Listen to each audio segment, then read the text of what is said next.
के एटा जिले के जलेसर क्षेत्र में एक मामला प्रकाश में आया है। जो कलश यात्रा निकाली जा रही थी हिंदुओं के द्वारा, उसको एससी लोगों ने रोक दिया अपने मोहल्ले से। बोले कि तुमने हमारे बाबा साहब की शोभा यात्रा नहीं निकलने दी थी 16 अप्रैल को, तो हम भी आपकी यात्रा यहाँ से नहीं गुजरने देंगे। जो कलश यात्रा निकाल रहे थे 2 घंटे तक करीब वहां पर गहमा गहमी रही, पुलिस आई। पूरे मामले को किस तरह देखती है? ये समाज में विरोध बढ़ रहा है एक दूसरे के प्रति। देखिए, ये विरोध तो सदियों से है, लेकिन एक तरफा विरोध था। आप समझ रहे हैं? एक तरफा विरोध कैसे था कि केवल जिस जाति ने आज विरोध करके दिखाया है, प्रतिक्रिया दी है, इस पर केवल क्रियाएं होती थी। इस पर इसको मारा जाता था, पीटा जाता था, रोका जाता था, रेप किया जाता था, जमीनें छीनी जाती थी।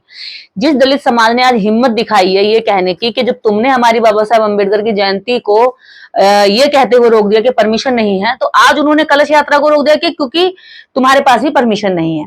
बात परमिशन की, क्योंकि परमिशन की आड़ लेकर के पूरे देश के अंदर अम्बेडकर जयंतियों को रोका जाता है। परमिशन की आड़ लेकर के बहुत सारे लोग जो मनाना चाहते हैं, जिनकी आस्था है, जो लोग बहुत ही श्रद्धा के साथ में बाबा साहब अम्बेडकर की जयंती का इंतजार करते हैं और जयंती मनाते हैं, तो उनको परमिशन के नाम पर अटैक किया जाता है, उनको मारा पीटा जाता है, जयंती रोक दी जाती है, रैलियां रोक दी जाती हैं।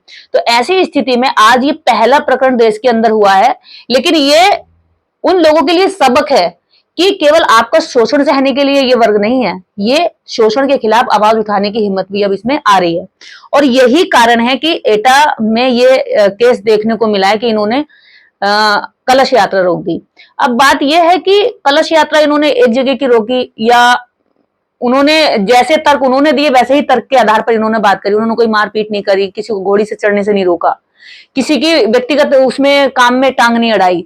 ये एक ऐसा काम है जो कि एक विशेष जाति जो ब्राह्मण वर्ग कथा करके रोटी खाता है, तो सबसे ज्यादा नुकसान इसमें किसका हुआ है? ब्राह्मण वर्ग का हुआ है।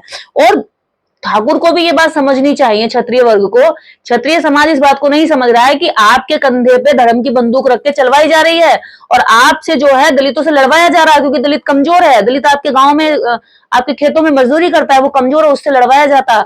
उस पर तानाशाही दिखाकर आपसे कहा जाता है कि आप बहुत बड़े क्षत्रिय हो गए क्योंकि आपने कमजोर को सता लिया। लेकिन निर्देश जी, धार्मिक कार्य में विघ्न डाला है इसी समाज के लोगों ने। देखिए, ये धार्मिक नहीं है, ये ब्राह्मणों की रोजी रोटी का कार्यक्रम है।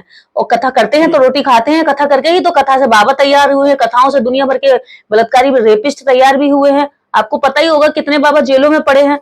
तो ये जो भी प्रकरण है ये रोजगार का है, ना कि ये आस्था का। अगर आस्था की अगर कदर करते तो अम्बेडकर जयंती पे भी ये लोग कदर कर सकते थे। यात्रा रोकना कितना जायज है? जाट बोले वहां कलश यात्रा रोक दी, देखिए क्या दिक्कत हो गई। उन्होंने कलश यात्रा रोकी तो उन्होंने किसी पर लाठी नहीं चलाई, डंडे नहीं बरसाए, किसी बहन बेटी पे गलत हाथ नहीं लगाया। उन्होंने कहा कि भी तुमने परमिशन के आधार पे अपने मोहल्ले में हमारी अम्बेडकर यात्रा जाने से रोक ली, तो हम कलश यात्रा के लिए तुमसे परमिशन मांग रहे हैं। उन्होंने परमिशन ही तो मांगी है, उन्होंने किसी तरह की हाथापाई नहीं करी, कोई हाथ नहीं चलाया, किसी तरह गाली गलौज नहीं हुई है। केवल सीधे तरीके से कहा कि तुमने भी परमिशन मांगी थी, हमें भी परमिशन दिखा दो और हमारे मोहल्ले से कलश यात्रा ले। पत्थर डंडे लेकर ये लोग सामने आ गए थे। देखिए, ये तो कहा जाएगा क्योंकि उनको लगता है कि अब जो समाज हमारी गुलामी करता था वो समाज हमारी यात्राओं के सामने आके जैसे हम परमिशन मांगते हैं, क्योंकि ठाकुर को लगता है कि मैं ही मांग सकता हूँ परमिशन और मैं ही मांग सकता हूँ इनसे ये रोब झाड़ करके कि भैया इस सड़क से क्यों निकल रहे हो, मेरे गली से क्यों निकल रहे हो, मेरे मोहल्ले से क्यों निकल रहे हो। दलित नहीं कर सकता। ये जवाब दिया है? जवाब नहीं है, ये क्रांति की जो शुरुआत है ये यहीं से होगी। जब दबे कुचले पिटने छितरे कुटने वाली जो समाज है, जो बहुत बड़ी संख्या है, जब वो ये कहने लगे कि बस बहुत हुआ, अब हमसे बर्दाश्त नहीं होगा। पूरे देश में खबर चलाई जा रही है कि जाटवों ने ठाकुरों की कलश यात्रा रोक दी। देखिए, मैं एक बात सीधी सीधी कह दूं, ये जो खबर चलाने वाले कौन है? ब्राह्मण वर्ग, क्योंकि वो चाहते हैं कि नफरत किससे किसकी बन जाए। जाटवों से ठाकुर लड़े और ब्राह्मण दूर बैठ के तमाशा देखे, ये पिटे, चाहे ठाकुर पिटे चाहे दलित पिटे, दोनों के पिटने पे किसका मजा आएगा? ब्राह्मण का मजा आएगा। और जो पंडित पुरोहित जो वहां जाकर के कथा पढ़ रहे हैं, कथा का पाठ पठन कर रहे हैं, उनकी कथा रुक गई, उनका रोजगार रुक गया। अब वो तो चिल्लाएंगे बिलवाएंगे। ड्रामा चला, पुलिस के सामने भी नहीं हटे। देखिए पीछे को जाटवों ने कहा इन्होंने हमारी यात्रा हमने निकाली।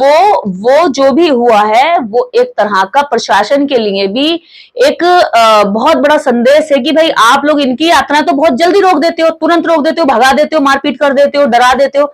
क्या आपके अंदर दम है कि बिना परमिशन के देश भर में कलश यात्रा निकली है, बिना परमिशन के कथाएं हो रही हैं, बिना परमिशन के जगह जगह लोग धार्मिक रैली निकाल रहे हैं? इनके कितने परमिशन होती है?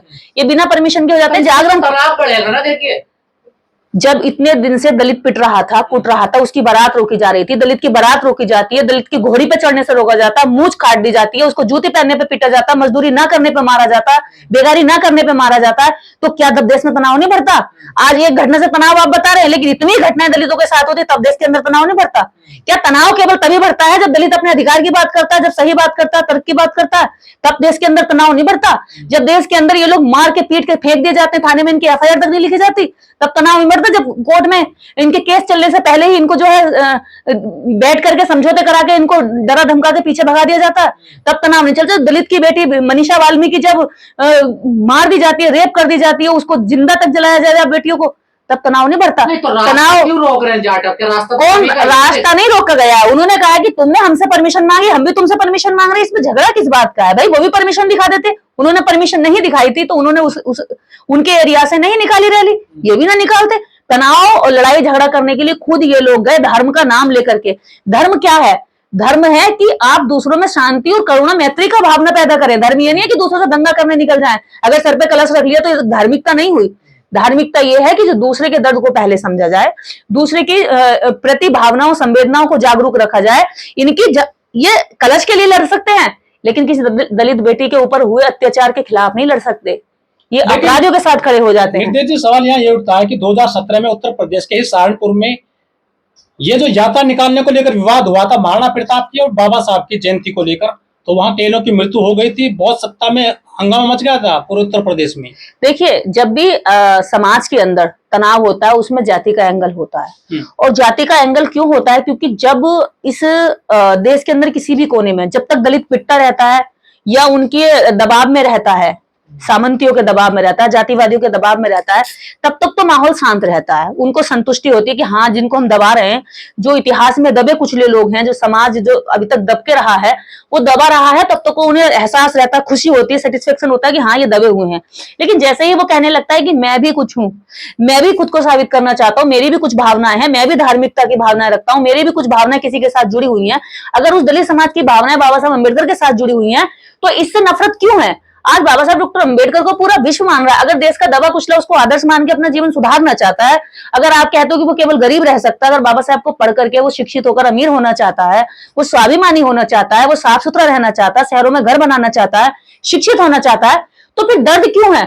दर्द किसको है? ना जैन को है, ना पारसी को है, ना मुस्लिम को है, ना सिख को है, केवल एक वर्ग को क्यों है? जो सामंती जो जातिवादी लोग हैं, जातिवादी लोगों को बाबा साहब से नफरत, जातिवादी लोगों को दलितों की घोड़ी से नफरत, जातिवादी लोगों को बहन बेटियों के शिक्षित होने से, बाहर निकलने से और आगे नौकरी करने से नफरत। अरे रिजर्वेशन से तुम्हें नफरत, बाबा साहब की जो ख्याति है उससे तुम्हें नफरत। तो ये नफरत से देश के अंदर तुम क्या सिखाना चाहते हो? नफरत दोगे तो नफरत ही मिलेगी। अब ये क्षत्रियों को, ठाकुरों को पता होना चाहिए, अब इन्हें एहसास हो रहा है कि जब तुम उनकी बारातें रोकते हो, उनके आयोजनों को रोकते हो, उनके आयोजनों में जाकर उत्पात मचाते हो। तो आपको पता होगा इसी एटा एरिया में जब कथा हो रही थी, बौद्ध कथा हो रही थी, तो ऐसे ही जातिवादी लोगों ने जाकर उत्पात मचाया था, तस्वीरें तोड़ दी थी, पानी फेंक दिया था, कुर्सियां तोड़ दी थी, टेंट मतलब छिन्न भिन्न कर दिया था। और जबकि परमिशन के साथ में वो कथा हो रही थी, उसके बावजूद उनको भगा दिया और प्रशासन कुछ नहीं कर पाया, मजबूर होकर बैठ गया। यहाँ तो जाटवों ने किसी को ना तोड़ा, ना मारा, ना कुछ करा, क्योंकि ये लोग शांत लोग हैं। ये शांत जाति है, ये केवल अपने विचारों से क्रिया की प्रतिक्रिया करती है। ये दमन के खिलाफ तार्किक रूप से अपना जवाब देती है, ना कि ये हमला करती है।